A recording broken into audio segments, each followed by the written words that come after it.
What does it look like to have a gaming church for gamers? That's what we're going to talk about today. Are you ready? Because it's time. You're listening to the Church Digital Sidekick Podcast, part of the TCD Podcast Network. Hello, heroes. My name is Tom Pounder, and this is the Church Digital Sidekick Podcast. This is the podcast where I bring on ministry leaders and we talk about how you can do ministry more effectively in this very digital and online world. And today I have Nathan Webb on. He is the lead guy at Checkpoint Church, and it is a gaming church. Now, it wouldn't be a church as in that you would see in an in-person church setting. It's not even a digital church that you would see probably from Lux Church that Mark Lutz is leading, but it is a church where people are being ministered to. See, Nathan and his team are using gaming as a mission field, and he's using apps like Twitch and Discord to minister to gamers. And so he and I get on the podcast today and we talk about what does that look like for him from where he's starting from Twitch and moving them onto a Discord channel, and what does ministry look like to gamers. I'm really excited to have Nathan on, but before we get into the interview, I do want to just highlight the Church Digital. At the Church Digital, we have lots of different coaching, cohorts, podcasts, blogs, all designed to help you in your ministry, especially in the online capacity. So if you never checked out the Church Digital, go to thechurch.digital today and check it out. I'll have all those links in the show notes so you can check that out. All right, you ready to learn about a gaming church? Well, let's get into it with my conversation with Nathan Webb. All right, with me right now is Nathan Webb from Checkpoint Church. Nathan, how are you? I am doing good. I'm doing good. It's I'm an early riser. My daughter is almost 3 years old, and so I'm up most mornings about 6 o'clock. So I'm good to go. I've had several cups of coffee at this point. Well, I was going to ask you, how many cups of coffee have you had today? So I think this is number three right here. So that's great. That's great. How do you like your coffee? Is it black or do you put stuff in it? It's weird. Before I had a child, I drank it black, but now I do a little cream, a little sugar, just for a little extra pick me up in the morning. That's great. That's awesome. Well, Nathan, I kind of discovered you. Again, I just found you from a friend of mine, and I just started looking at your church, and I was like, "Wow, I've got to have you on the podcast, and we've got to talk about what you're doing in ministry." So, as we get started, just give everyone a quick little introduction about who you are and what you do, and then we can kind of get into your ministry. Sure. Yeah. I'm a church planter and a provisional elder in the United Methodist Church out of the Western North Carolina Conference of the United Methodist Church, specifically the Catawba Valley District, for anybody that's in the Methodist structure and knows a little bit about all of that. But I'm through the actual conference planning a church. We're almost in our second year. So we've almost finished our second year in July of 2022. And basically the way the story went is I have had a vision for a church for nerds, geeks, and gamers, because I am all three of those things since I was really in like middle school and high school. And it just kind of came and like clicked together in college, where I was like, I realized more than ever that I had like these two cliques that I was a part of, because I grew up, I'm a PK. So I was always very involved with my youth group. I was super into church, but then I was also just a huge nerd. I love anime and manga and video games and all that stuff. So I had this world over here of my anime and manga nerds, and then I had this world over here of my youth group. And I learned in high school that they didn't really often commingle, but I thought, well, that's just my quirky town. But then once I got to college, I learned, oh no, that's just the case. Like the church just doesn't do a very good job of bridging these two things. And so in college and seminary, it just kind of continued to multiply and realize that this is a connection that needs to be made. And so I went to the conference and said, I'd like to make this connection. And it turned out that the church developer at the time was a big old nerd himself. Played D&D on the weekends with his college buddies from way back. And so it worked at the right time at the right place, and was right at the beginning, not really the beginning, but a couple months in to COVID. And so they were already willing to kind of risk it on an online ministry.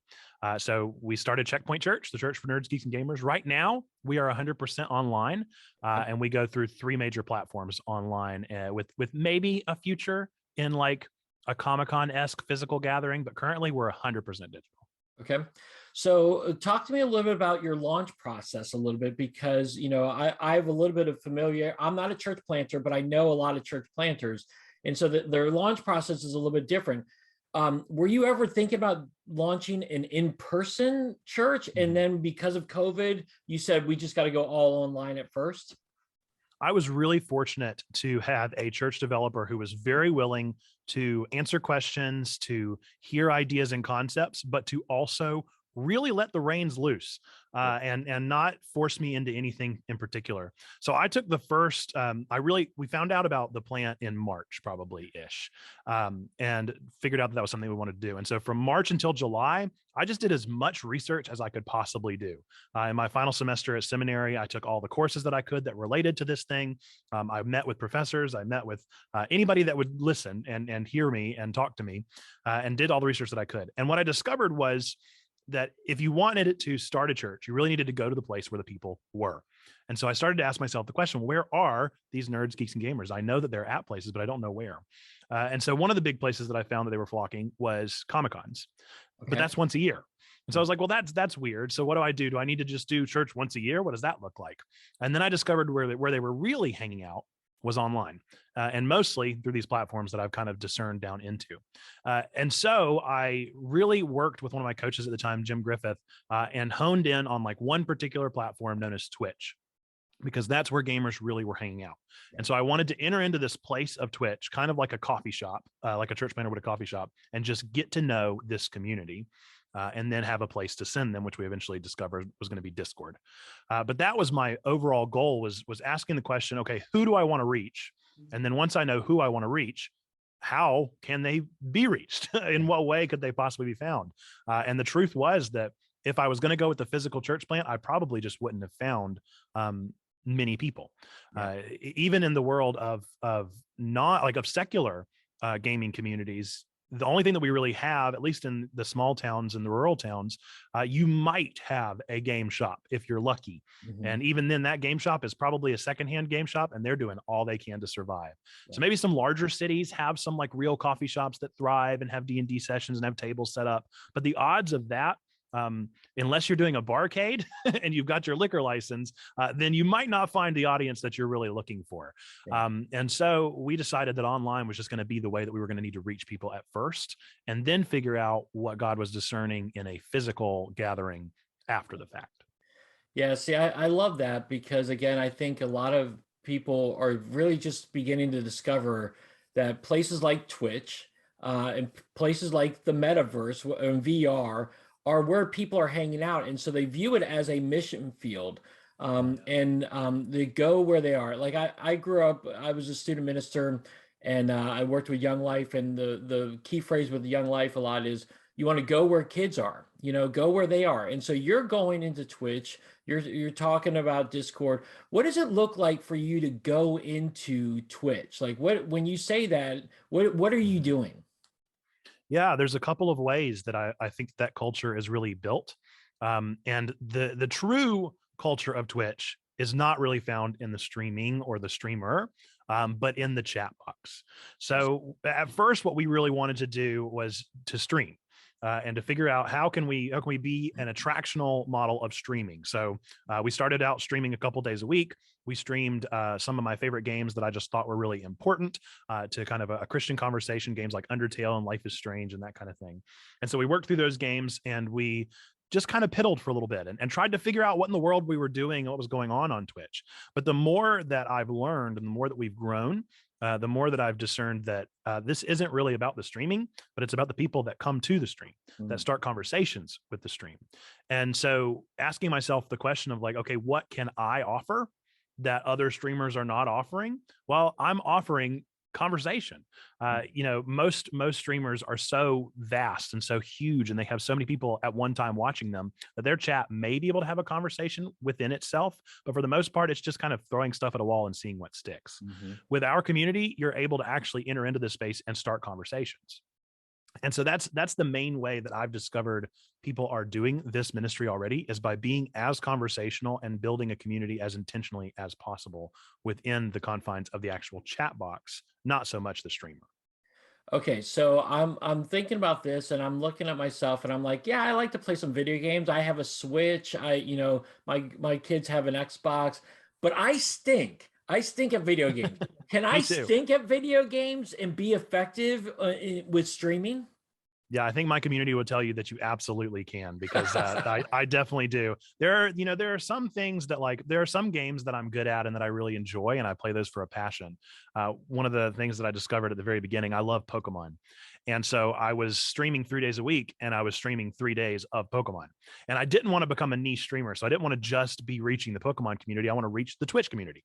Yep. And so what I had to start asking myself was, okay, I need to hone down exactly what I'm doing and make sure that I'm focusing on the right thing. So now we have Pokemon Mondays, where I play the game that I want to play. I'll play Pokemon. That'll be my day. But then the other 2 days are really up to the community. So on Tuesdays, we play a variety stream. We play whatever they want to. Most recently, we're playing through a game called Elden Ring. Elden Ring is notoriously difficult, very challenging. The whole point of the game is to die as many times as you can, to try and take down these giant bosses that are just larger than life, that are specifically designed to drive you crazy.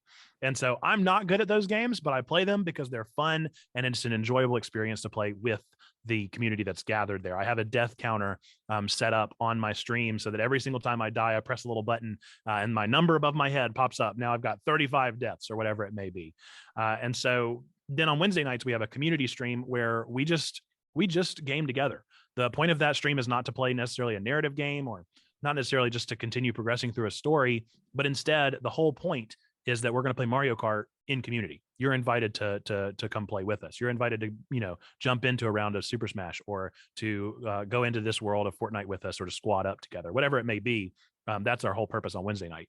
So really what we discovered as a streaming community is that until you get to the point that you're a partner and can actually welcome in other streamers and create a real streaming community, it's kind of grassroots what you create. And so we wanted to create a place where, okay, Mondays I get to play what I want. Tuesdays we play what the community wants. Wednesdays we play together. And then we're reaching all three of those important places throughout the week. And the reality is that people want more. If you had told me back in my student pastor days, whenever I was like preaching for an hour on Sundays and just hoping I could hold people's attention for that long, if you told me that, hey, in just a couple of years, you're going to be talking for 9 hours and people are going to want more. That's just baffling to me, but that's the reality of the online community, is that they're always present, they're always wanting more, and they're always interested in being a part of this thing together. Yeah, that's awesome. That's really encouraging to hear. And it's also encouraging because I always thought, again, in my limited knowledge of video game stuff, is that the Switch and the Nintendo stuff was for kiddie people. The real gamers play on Xbox and PlayStation. So you're finding that people want to play Mario Kart and Super Smash. I know Super Smash is really popular, but you're finding real success in playing those Nintendo type games? Oh, sure. I think that the reality is that the gaming world likes to try to divide itself.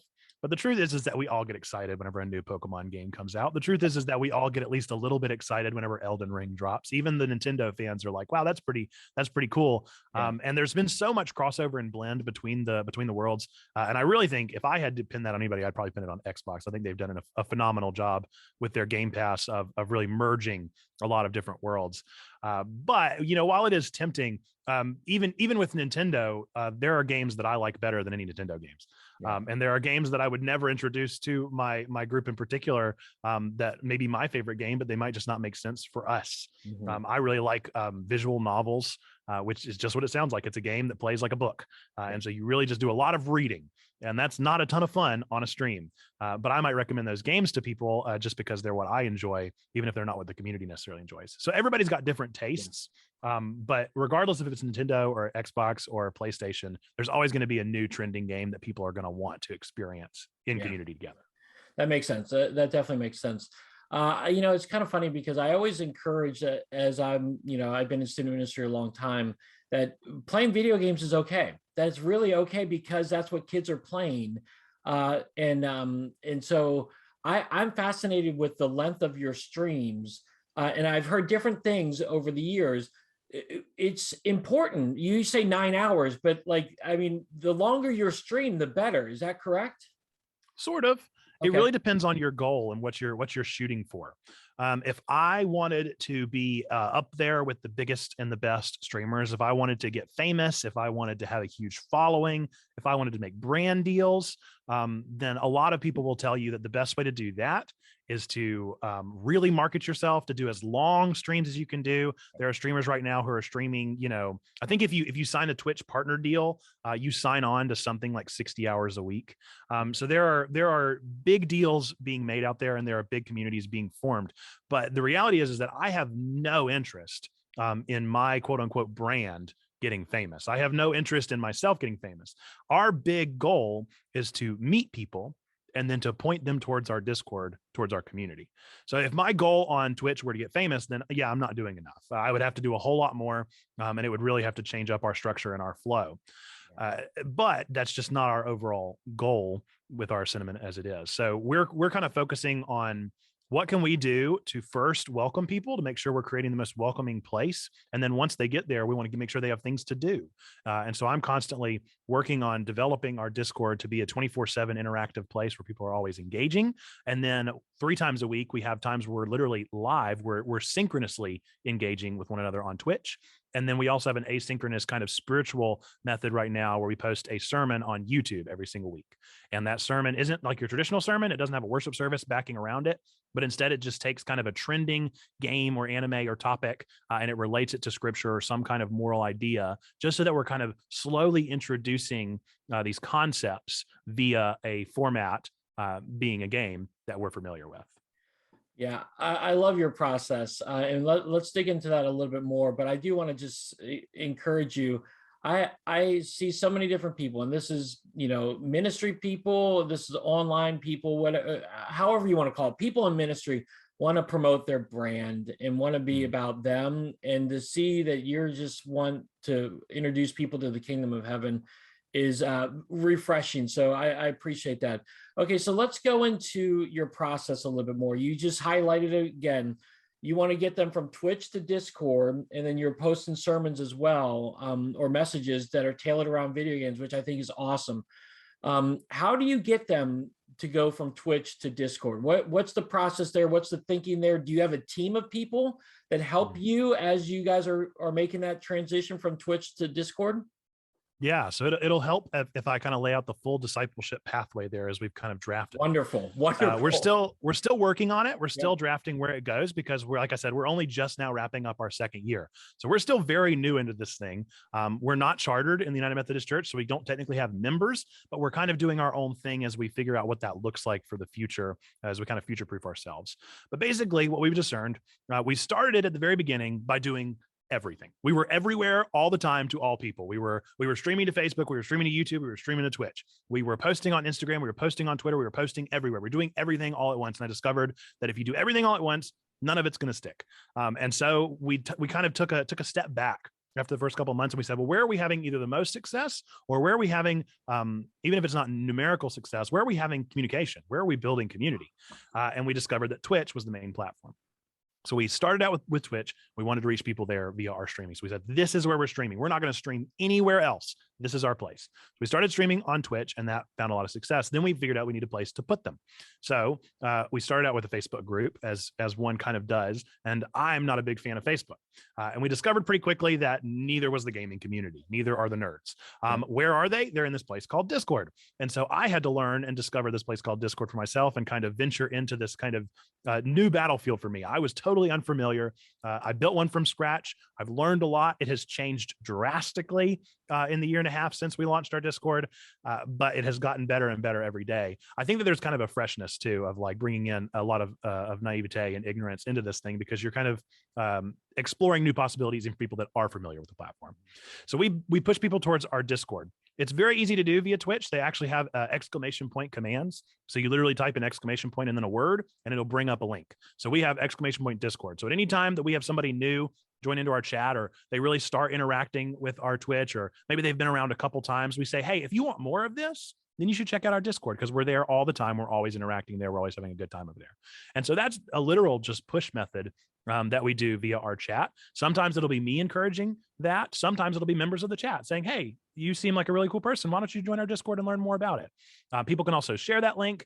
We have that link on our website. So that's the best way to get into our Discord, is via an invite link. It's not super discoverable, which is kind of a win and kind of a loss all at once. On one hand, it's not super discoverable, and so we don't have a lot of trolls typically finding us. But on the other hand, it's definitely a loss in the sense that nobody can accidentally stumble upon our Discord. They can accidentally stumble upon our community via Twitch or a lot of other platforms, but not so much our Discord itself. Once we get people in the Discord, we really start to welcome them in. If you were to join the Discord right now, what would happen is you would click that link, it would pop you into our Discord community, it would send you to the welcome channel, and you will get a cavalcade of 10 to 15 gifts and emotes and welcomes, and we're so glad you're here, and just all this outpouring of love as soon as you get in there. Then you would probably go to introductions. You would introduce yourself and say a little bit about what your hobbies and interests are.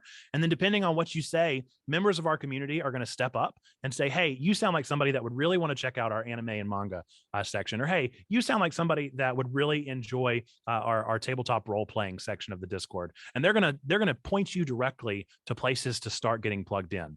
And if you come in and you don't give us anything to work with, even still, we're going to say, hey, we ask a question every single day. It's not a Christian question. It's not a broaching question or a question that's asking too much of you. It's just a question like, hey, who is your favorite DC superhero? Something like that, just to get you plugged in. So even if you aren't comfortable getting totally plugged in, I'm very introverted, and so I wouldn't probably step up to the bat day one either. But no matter what, you've got an entry level of the question of the day where people can get you started in that way. Once we start to get people comfortable in this community, we have a whole section called Let's Get Spiritual, where we post prayer requests, where right now we're doing Rethink Church's Lent photo of the day. We are unafraid to post in that category and to remind people that, yes, we are Checkpoint Church. We're not Checkpoint Community. We're not Checkpoint Gamers. We're Checkpoint Church at the end of the day. And so we welcome people of all walks of faith, people that aren't necessarily there with God, people that don't believe in God, whatever it may be, we welcome them in. But we're not going to be ashamed to say that we are going to have a spiritual section, and we hope that you'll consider using it. And typically we'll have the same people posting in our prayer requests channel, but every now and again we'll have just random people hop in and say, I need a prayer. And that's an awesome moment where we can kind of take that shift.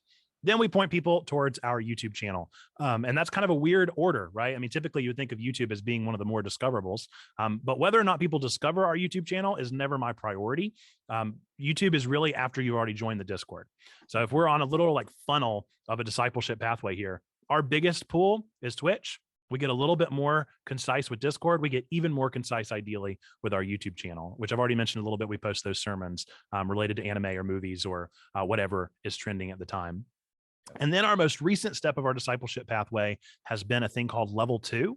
And that is a transition that I'm kind of considering as close to what we can call membership as possible. The basic gist is that you have to fill out a form and say that you're interested in joining Level 2. And all that form really asks of you is your address so that I can send you some swag. And then your second thing is that you are noticeably making a shift from being served by this community, which we're happy to do, but you're making that shift from being served by this community to serving this community.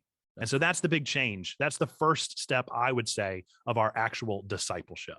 Yeah. We're starting spiritually by doing these sermons, kind of welcoming you into the ideas of the Christian faith. But then with our Level 2, we're saying, all right, now let's start practicing this. Yeah. Let's start working towards stewardship and figuring out what it even means to give of yourself and of your time and of your tithe eventually, right? We'll figure out what finances look like in this community with our next step of something that we're currently broaching, which is not Level 3. It's still Level 2, but we're essentially taking those Level 2 members and giving them an opportunity to step up to some form of leadership and responsibility. Yeah. Our current only real initiative here is called the Guardians. And basically that's our first step towards, I'm going to use an outdated term, but it's safe sanctuary. We're kind of wanting to figure out what safe sanctuary looks like in this community. And so we're drafting a plan right now called our Safe Point packet.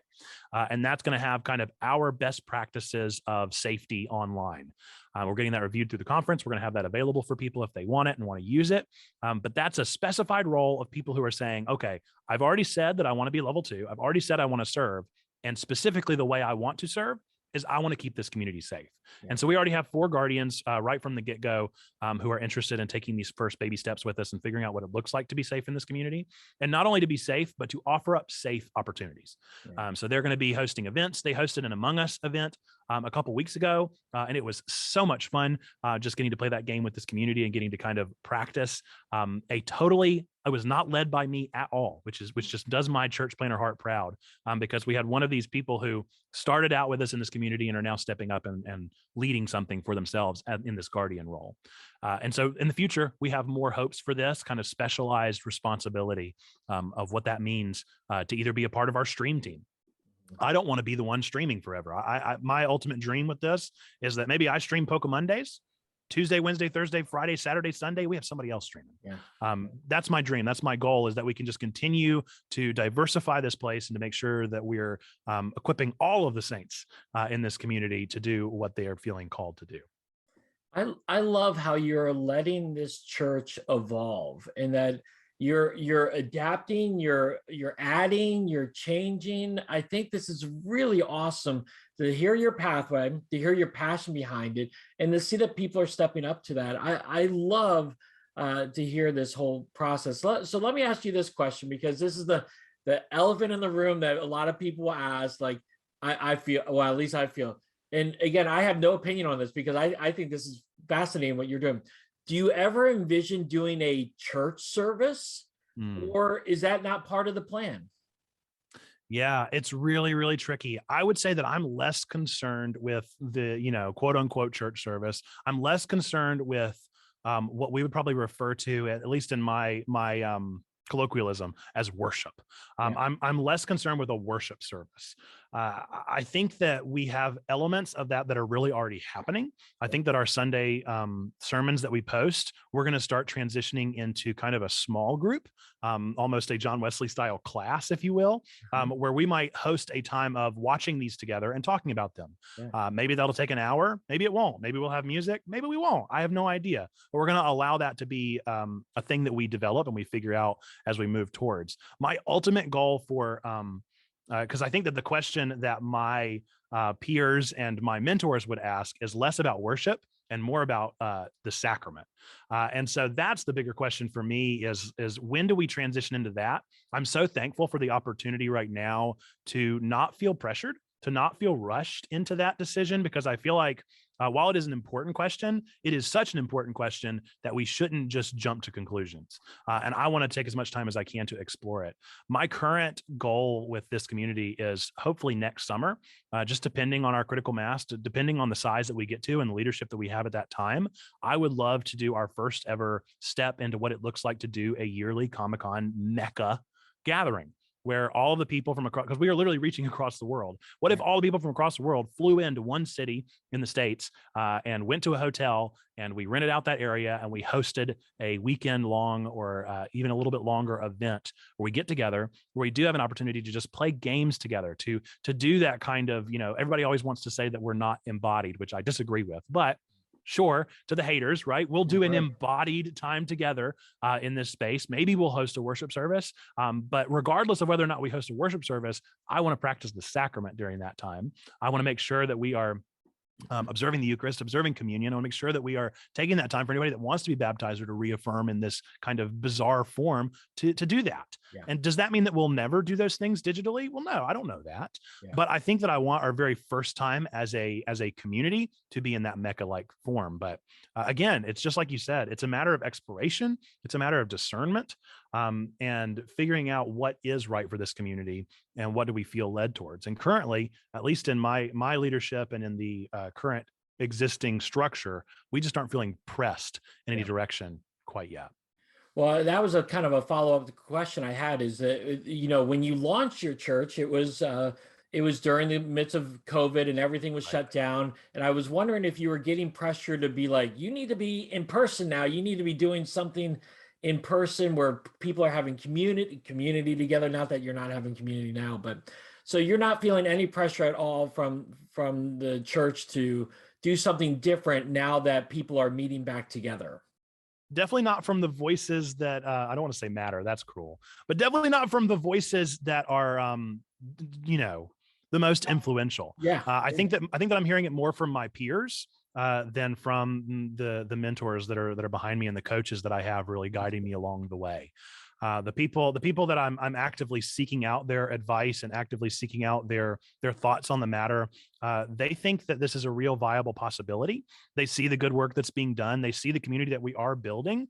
And I think that it doesn't take long just looking at some of our demographic, looking at some of our reach. I mean, just taking our level 2 members alone. We launched our level 2 back in November or October of last year. We already have 18 that have signed up for that kind of leadership role. And I think I'm in North Carolina. I think we have 3 others in North Carolina. We have several in Arizona. We have some in Illinois. We have some in Michigan. We are all over the states. And so to even suggest, well, why don't we start gathering weekly, or why don't we start gathering monthly? I mean, unless I'm going to be paying for those plane tickets, that's just not viable. It's just not going to happen. And so the reality of this digital church is that we are reaching people, and that we are building community, and that to try and to force some kind of physical location-based worship would be exactly that. It'd be forcing it. It would be trying to make something happen and trying to fit a square peg into a round hole, right? It's just never going to work. So I think there's a lot. I think there's a lot to it. Yeah, my biggest pet peeve is a lot of people who will say digital ministry is not real ministry, or digital relationships are not real relationships. And again, I've experienced quite differently, and hearing your experience, you're experiencing quite differently. Anybody who's in the midst of digital ministry knows that real relationships can happen online. All right, so I could probably talk to you for hours on this. But I do want to keep it condensed a little bit. Just as we kind of wrap up a little bit, can you share one thing that's encouraged you the most during this process? And it could be through the past 2 years, or it could be a recent thing. And then one thing that's been a struggle, or something that stressed you out, and that stresses you about this digital church that you're in. Yeah, one of the most encouraging things to me is just this piece of feedback that I get so very often of, I've never felt welcomed before. We reach a lot of people that have a background in the church. We reach a lot of people as well that have no relationship with the church, but we reach so many that do have an intimate relationship with the church, even to the point we reach a lot of pastors.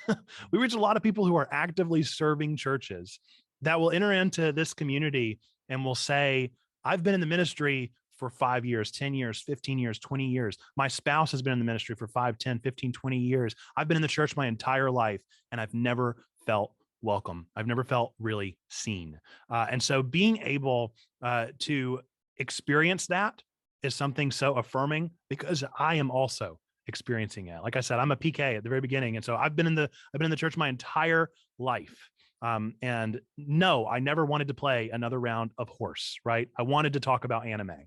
And I never felt like that part was really allowed. It was never really welcomed in that space. And so being able to do that fills a need in me, and knowing that it fills a need in others is the most encouraging thing for me. So I think that just seeing how God is working in the lives of others and using this calling to reach something within them is just the most encouraging thing to me. And we get that feedback a lot, and that's just awesome. Every single time I take a screenshot of it, and I save it in a little folder, because I'm like, this is why I keep going. On my down days, this is where I'm going to keep pushing forward. And I think the most discouraging thing is kind of what we just talked about, is the constant. It is so difficult to make steps forward whenever you have to prove yourself so often. And I don't mean that in a negative way. I think we should constantly be proving and discerning and working through this process and making sure that we're staying on the right path. I do a thing that's the most boring sounding thing in the world called our virtue audit, where at the very, very beginning, whenever I started planning this church, I discerned a series of questions to make sure we were staying on the straight and narrow, to make sure that we were staying on the path we originally set forth. And I do that frequently. But I feel like every book that I read, I'm currently reading through Both And by Jason Moore and Virtual Reality Church by Daryl Bach. And both of these books are fantastic. They're excellent reads, but they are doing so many of the chapters I just skip, because I'm like, I already know this stuff, because they're trying to convince me that digital ministry is happening. And I'm so far past that I'm ready to start working towards the ethics. I'm ready to start working through the troubles of digital ministry, instead of continuing to have to say digital ministry is happening. I think that's the most discouraging thing, is I feel like we are so far ahead of so much of the kind of facets of existing church structure, that it can be difficult to just continuously have to sell the initial thing that it is happening, and get into the place of exciting, and nuanced and really well discerned ministry. Yeah.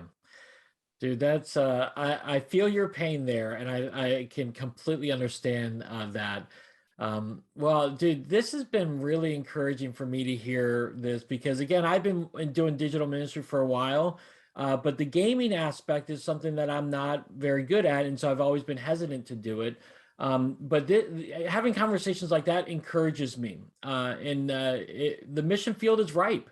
There are lots of people playing games and doing stuff, and you're ministering to these people, and so I think it's fascinating. Last question: do you have a target audience? Do you have like a person, a certain age group that you're trying to reach, or are you pretty broad brushed right now? So I mentioned one of my coaches, Jim Griffith, and whenever I very first figured this out, if you've never met him, he's a coach out of Florida, very well known church planner, and he sat me down at the very beginning and he asked that same question. He said, "All right, Nathan, what's your demographic? What's your target audience? Who are you trying to reach here?"